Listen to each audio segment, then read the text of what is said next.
While the other survivor groups were dealing with their own obstacles at the police station and hospital, Chris Risley, Lindsay Klippel, and Robert Ford took the immediate and longer journey straight to the Lorne City Hall building. They continued to follow their island map to the best of their abilities. Robert Ford and Chris Risley lead the way through the streets of Lorne as Lindsay Klippel follows close behind. The three notice several walkers roaming the streets as they navigate through the mazes of alleyways and try to avoid the dead-end streets. They move quickly but stealthily to the City Hall building. After a long and exhausting route, the three make it to a fairly wide street called Montenegra. Down at the end of the street, they can all see a fairly upkept building they believe to be City Hall, but Robert and Chris halt as they see a peculiar-looking zombie blocking their path. The zombie's body is completely disfigured, and it sends out a loud echoing howl as it slowly walks in a stagger pattern towards the three survivors. Chris Risley decides to stay put, while Robert, without hesitation, immediately starts running towards the zombie. He keeps his distance as much as possible and just slips by. The zombie's body starts to change form a bit and bulge somewhat just as Robert passes. A split second later, Lindsay Klippel, still very upset from losing her husband, Ryan Klippel, at the Royal Palms Resort, rears back her golf club and starts marching towards the zombie. She knows that with her extra strength, she'll have no problem destroying this creature. Disgusted with Robert leaving her behind and Chris Risley just standing by, Lindsay says aloud, "Ugh, I can't believe these two call themselves men. You want something done, you gotta do it yourself." Lindsay moves up to the zombie with full force. Her anger for the creature is so great that she doesn't notice that the zombie's body is convulsing and unstable. The exploder unleashes a loud roar, and its body combusts into hundreds of pieces. The acidic explosive effects of the zombie's body pierces completely through Lindsay. She is unable to dodge as her body spontaneously combusts. Robert Ford is unable to get fully outside of the blast range as pieces from the exploder land on his back and produce second-degree burns. Robert yells in pain as he tries to wipe the residue off his back. Chris Risley drops his mouth in disbelief at the horrific sight in front of him. He slowly walks forward onto the blood-soaked pavement, staring in awe. He moves up to Robert, not terribly concerned for his well-being, since Chris is a loner and is more concerned with looking for his one-way ticket off of the island. Robert sarcastically says to him, "Don't worry about me. I'll be fine down here. God, feels like my back is on fire." Chris scowls at Robert as he doesn't care for his sarcastic comment. He decides to offer Robert a hand and helps pull him up. Robert slowly gets up to his feet and walks back to pick up Lindsay's golf club, since neither Chris nor Robert currently have a weapon. They suddenly hear a voice yell to them in the distance. "Hey, you two over there, want to give me a hand?" It's Sarah Friedoff, who just a little while ago chose to abandon the route of the police station just after bullets started to fly by her head. Sarah joins Robert and Chris.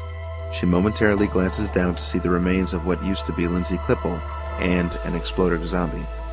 Sarah tells the others that there might be more friends on the way.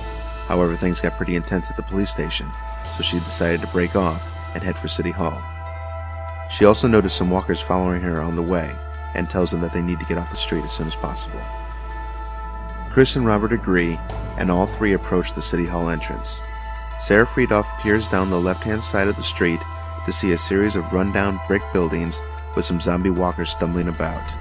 Down the right-hand side, she can see some small entrances that most likely lead to the alleyways that open up to who knows where. Sarah quickly realizes that her handy island map is starting to become all the less handy. Robert leads the group and tells them, "Hey, we don't know what's on the other side of that door. Could be infested with more of those things, but whatever happens, stay behind me." Robert opens the door and the three survivors quickly move into the foyer. They are immediately approached aggressively by three large men dressed in riot gear.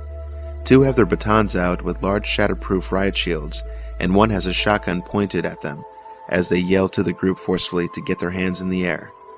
Robert Ford panics as he has no idea if these guys are more of the local boys that Sarah talked about who had seized control of some of the Lorne City buildings. Robert yells and attacks, swinging his newly found club violently at the aggressors.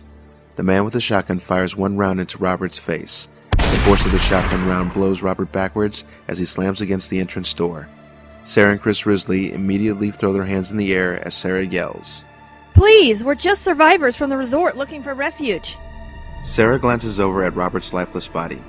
Robert was forced to make a split-second decision that could have gone a different way if these men were in fact part of the local gangs.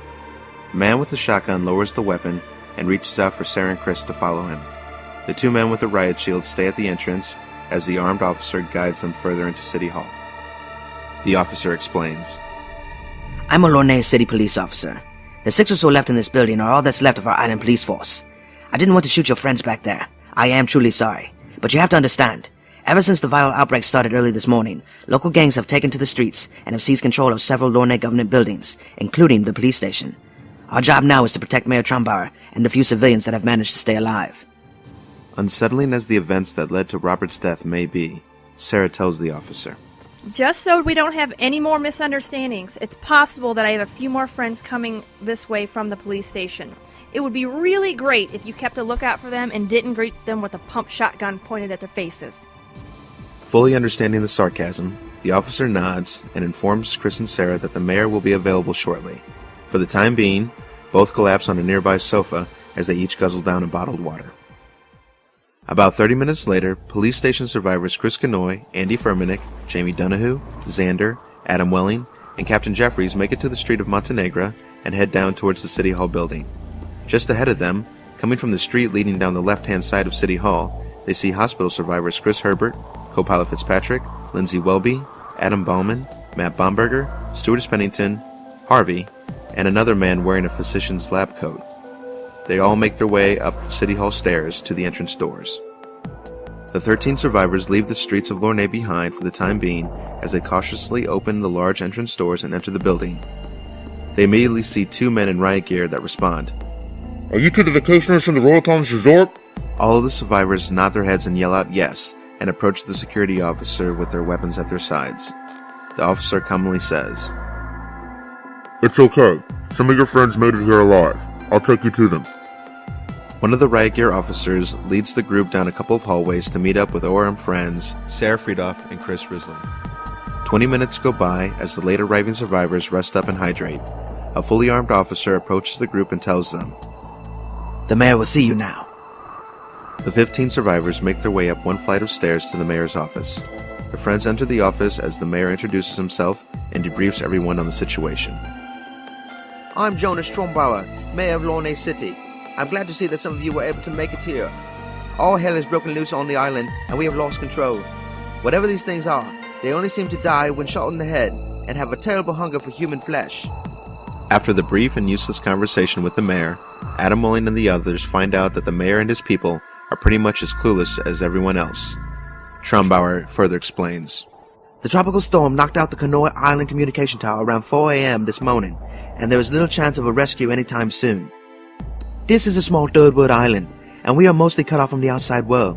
However, my security people and I have devised a plan to get us out of this place. There are a couple of main roads that lead out of the city and into the jungle, but there is an off-the-map airstrip and an airplane sizable enough to get the remaining survivors in this building off the island. I'd be willing to extend seats to you and your friends on my airplane The Endeavor, but first you're going to have to earn those seats. Matt Bomberger quickly chimes in. Just what exactly do you mean, earn the seats? Those are my people out there, and I've grown very close to them over these years on this godforsaken island. Through thick and thin, we have made it through the trials. And excuse me for saying, but I don't know if you all can be trusted. You do this one task for me, and you have my word that we will all get out of here together. Xander the bartender speaks up. Good lord, I need a shot. Alright, old man. What gets us off the island? Those vehicles out front are out of gas, and are in need of refueling if we are going to make the long journey to the jungle airstrip.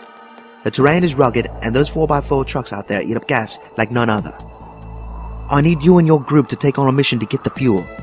We have several 5-gallon aluminum containers downstairs for you and your group to use to transport the fuel.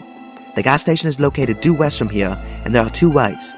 You can either navigate through the streets using your traveler's map, which I can help mark the location on for you, or you can use the sewer access hatch in the basement of this building to travel through the sewers. Although it's a rather nasty choice, it's a shorter route, and you wouldn't have to be out in the open like you would in the streets. I'll even have one of my top armed security officers lead you through the sewers to the nearest gas station. Lindsay Welby interrupts the mayor. Well, that's a hell of a story you got there, not to mention quite a big favor to ask of us. If you wouldn't mind giving us a few minutes while we talk this over?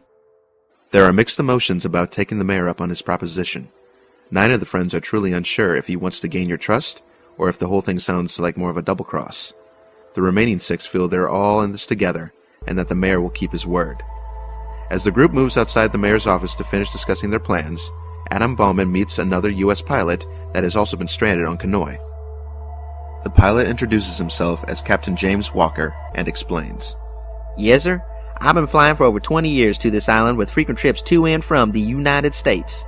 I overheard some of the conversation between y'all and Mayor Trombauer, and I just thought y'all should know that I'm pretty sure that this so-called hidden runway does exist. I've seen it several times when departing from Canoi, and it's quite out of the way, but it's definitely located on the southeast end of the island, deep within the jungle. I know one thing's for sure. This third world island is cut off from the outside civilization, and our escape routes are dwindling fast. I'd be willing to travel with y'all and help you get the gas, and even help pilot the plane off this hellhole. The 15 remaining survivors decide that they have little choice but to accept the mayor's proposal to help obtain the fuel for the trucks at the front exit. This will in turn earn a ticket off the island for each of the team members. A certain few have side thoughts of possibly abandoning the mission, but choose to play along for the time being. Each of the group members make their choice on the safest route they want to take to make it to the only gas station nearest to City Hall. Captain Jeffries, co-pilot Fitzpatrick, Adam Welling, Chris Canoi, Xander, Harvey, Matt Baumberger, Sarah Friedoff, Chris Risley, and Lindsay Welby all decide to enter the sewer route. The other 5, including Jamie Donahue, Andy Firminick, Stewardess Pennington, Andy Ballman, and Chris Herbert, take the map from the mayor with the noted gas station location and head back to the streets of Lornay. The mayor's fully armed officer approaches the sewer route crew and introduces himself. I'm Security Force Officer Josh Rivers. I'm here to save your ass. So you're the crew I'm going to have to babysit. My name's Officer Josh Rivers. I'm here to get you guys through the sewers into the gas station on the other side. From there we're going to get fuel, get it in those trucks, and get you guys right back here to City Hall. We don't have a whole lot of time to talk. Let's get moving.